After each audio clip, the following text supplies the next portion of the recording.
Hey folks, Kevin here. Well, it's November 5th, 2021. I thought I'd just take a quick walk around the gardens. The gardens are just about finished. We aren't quite finished yet, but almost finished. We're out here near the western garden plot. This is an area that you've seen before where I did some sheet mulching, putting down cardboard, putting wood chips over it, then going ahead and putting in more of the double ground hardwood bark mulch on top of the gooseberries that we're propagating here. There are some chive plants along in here. I like the diversity and the looks of it. I did put some aged horse manure rather over in a couple of places. I pulled the wood chips back. There's another spot right over here. Although this was a very, very hot summer and fall, unusually so. Now that we're heading into winter, we've had cooler than average temperatures, and we've had a couple of frosts, but not terrible at this point. So these are all the gooseberries. You saw where I had them the last, probably about a month ago was the last time I actually did any update on them. They're all looking absolutely fine. I hope to do an update on this area over here. That's the nursery area. Lots of changes going on over there. I've got the fig trees covered up, and I'm going to slip on all this mud. And that's a big mud patch over there right now after removing all the plants and getting the weed fabric up and then working over there. And I'll make a video about what I've been doing over there, healing in various plants. Well, let's go in here into the western garden plot. There are weeds coming up around the perimeters. Again, I haven't gotten to weed out the honeyberries. These are the honeyberry plants right here. They did very well this season, but as you can see, they're being overtaken by the weeds. Blueberry plants, of course, they did extremely well. Real happy with those. This is our mustard greens cover crop in this area, where I put it down where the wood chips are. Not too much growth, but where the two piles of where we've been growing food, they're doing really well. And over there where the wood chips have broken down next to the scarlet red runner beans, that trellis there, they're doing okay. These are the tip rooting the thornless blackberry plants right in this area here. There are some weeds around in these areas, but for a relatively short period of time for the cover crop being in here, I think it's doing what I want it to do. You know, actually providing nutrients and root mass, stabilizing the soil, providing lots of carbon to the soil, both above the surface of the ground and below the surface of the ground. So all this stuff is going to die back and feed the microorganisms in the soil. And of course, we don't feed the plants. The soil feeds the plants. So we try to feed the plants by giving them the cover crops. As you can see, Thea already did. I've got a full garbage can inside the house from one of the trellises that she harvested, but you could see the cooler temperatures. The beans the vines are starting to die back, and we're just waiting for a couple of days where it gets windy or the sun comes out. And it looks like this weekend will be the time to do some of the harvesting here of the scarlet red runner beans. Thea already started before, but we've had so much rain. We don't want mold. We'll put these in on the racks in the sugar shack is what we'll end up doing. But it takes quite a while because you go around each side of this, inside the tunnel as well, getting all the beans down, and then cleaning the vines off for next season as well. Blueberry plants, you can see they've done absolutely fantastic. So I'm not going to support those over this winter months. It's too late for me to take cuttings yet from these. So we'll see what we do in the spring. These are the red currants here. I don't think I'm going to get to uprooting these and healing these ones in. I'll probably heal them in the springtime and sell them as bare root red currants. I just advertised just some of the bare root elderberry plants because I got those set. The cover crops, both of these areas look pretty good. I've taken the timers down. They're out of the gardens and draining the drip tapes as well. I leave those in place over the winter months. This is a little bit smaller than the elderberry plants that I've got for sale, but you can see that, and these are our native ones here. They do extremely well, and that's this season's growth.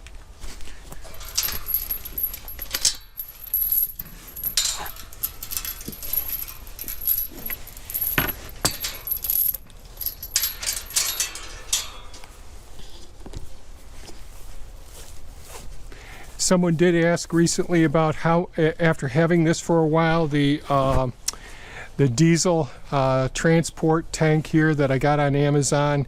I think this tank is absolutely amazing. It's fantastic. It fits in the back of one. You can pick it up from both directions with a set of forks. It holds 116 gallons of diesel fuel. I found that it just wasn't enough to meet my needs, as I was going more than once a week to fill this up when I'm doing all the big work down and back with the equipment. So I ended up getting a 300-gallon tank that they come and fill for me, and I actually get it for less expensive. But this one here is fantastic. I can transport this any place. So I really do like that, that transport fuel tank.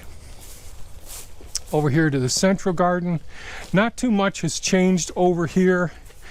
I still haven't gotten into weed whack down the comfrey. I did disconnect the timers from here and all. These are the areas where the San Marzano tomatoes were, and the banana peppers. All of these were put in at relatively recently. They're doing enough growth in here that I think that it's going to help with the soil microorganisms. Definitely the cover crops that I got in here earlier in the season are doing a fantastic job. And I'm kind of surprised that they haven't been damaged by the couple of mild frosts. These are all mustard plants in here. So pretty happy with that. Underneath this area here, we'll see how well these things break down. Under these wood chips, there's wood chips down below that have been breaking down over time. And then on top of the wood chips are all of the broccoli and cauliflower plants and the crowns, all that. We just didn't get to, we didn't have enough time or space to put all of those, all of that produce. So it's going back into the soil here as opposed to going up into the compost piles up front up there.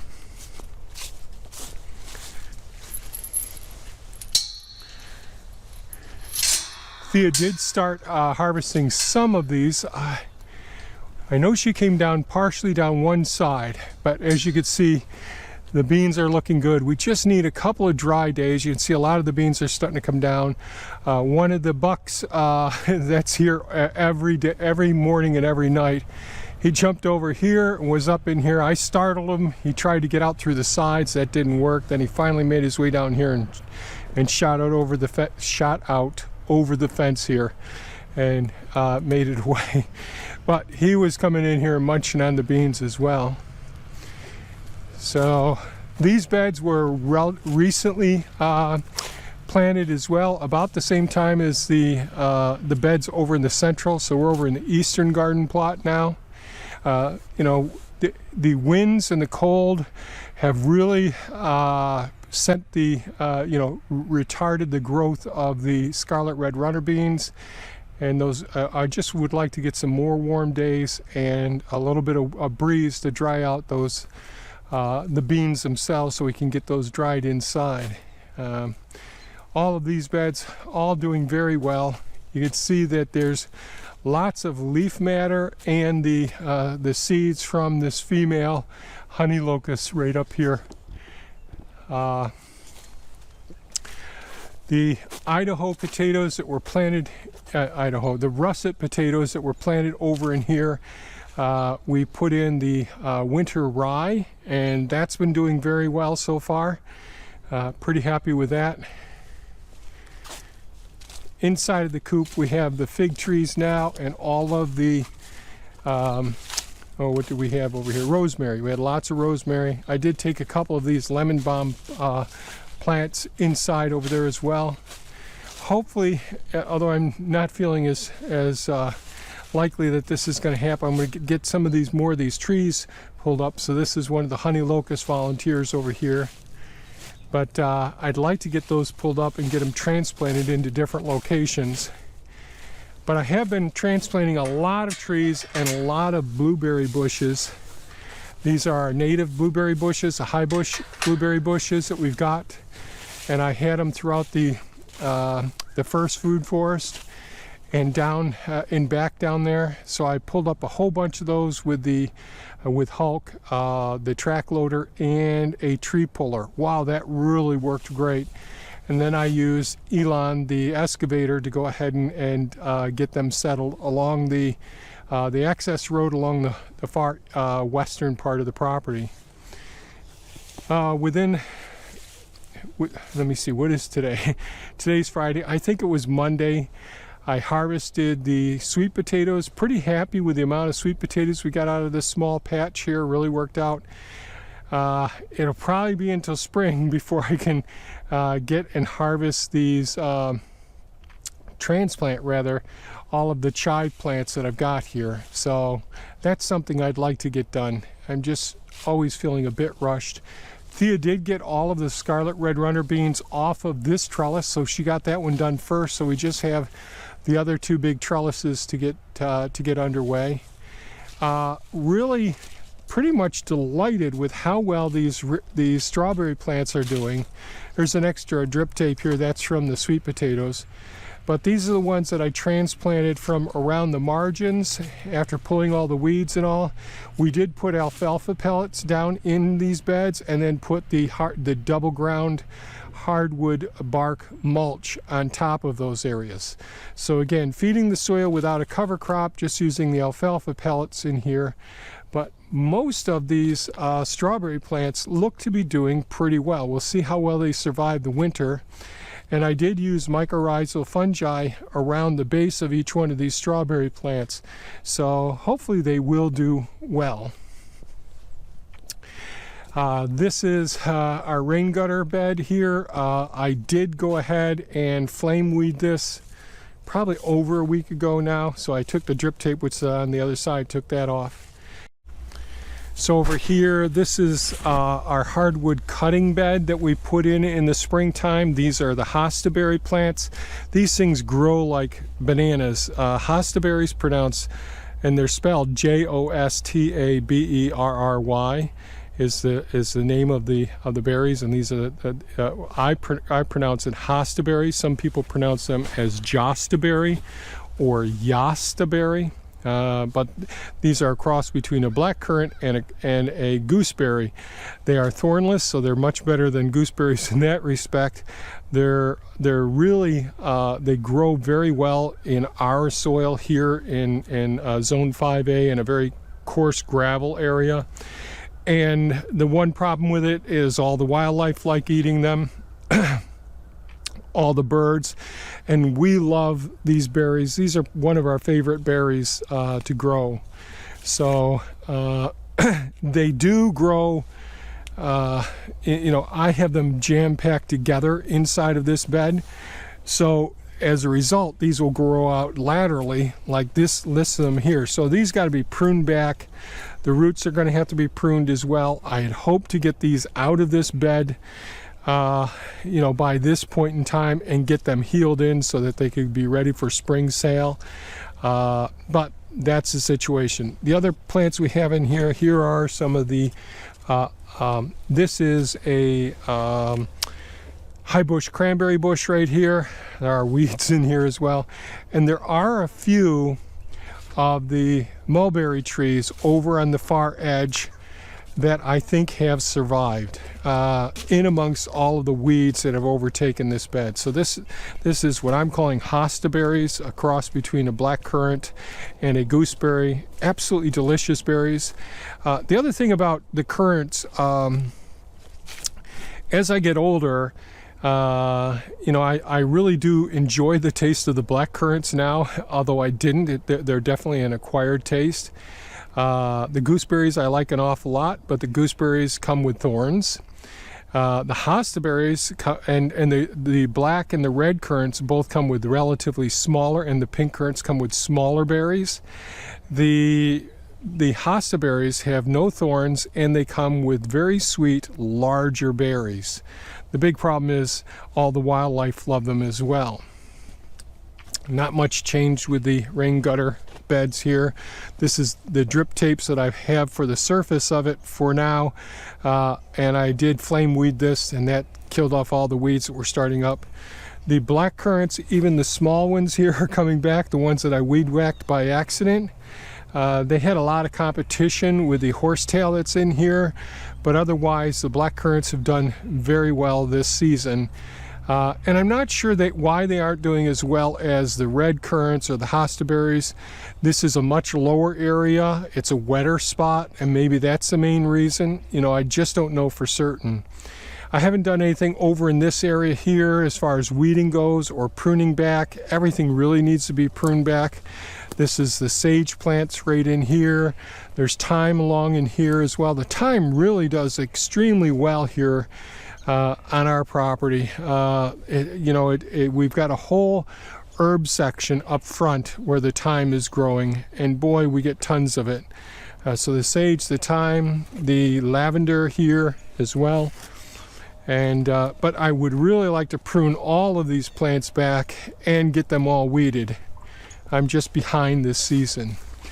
So all in all, this season has been, our crops have been very bountiful.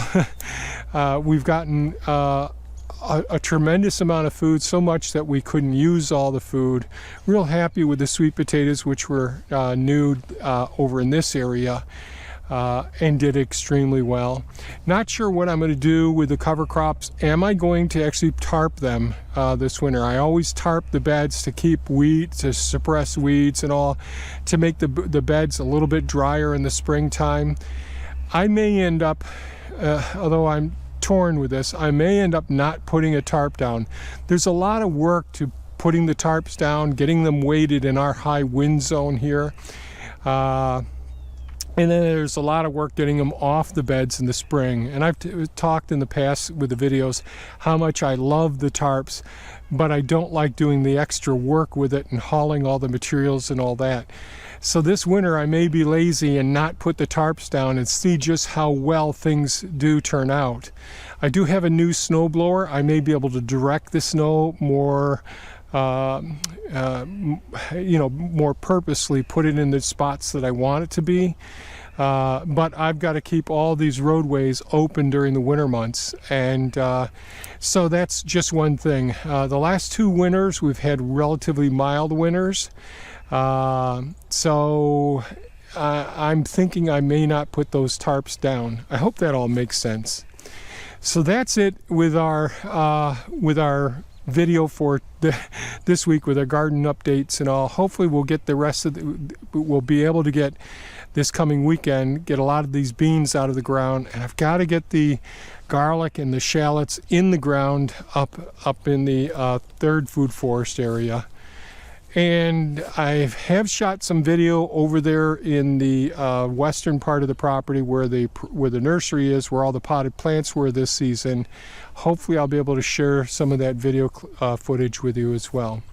So if you found this video of value, please give us a thumbs up, share it with your friends. I'd love to hear how your crops all did as you're closing up your seasons. If you're in this part of the world where we have winter approaching now, certainly in many places it's springtime. They're getting ready for planting their crops in the spring as well. So pretty exciting. I'm pretty tuckered out this season from all of the things that we've had going on besides the gardens, and but the gardens have turned out very well. Thanks so much for watching, folks, and have a super fantastic and safe weekend. Bye-bye now.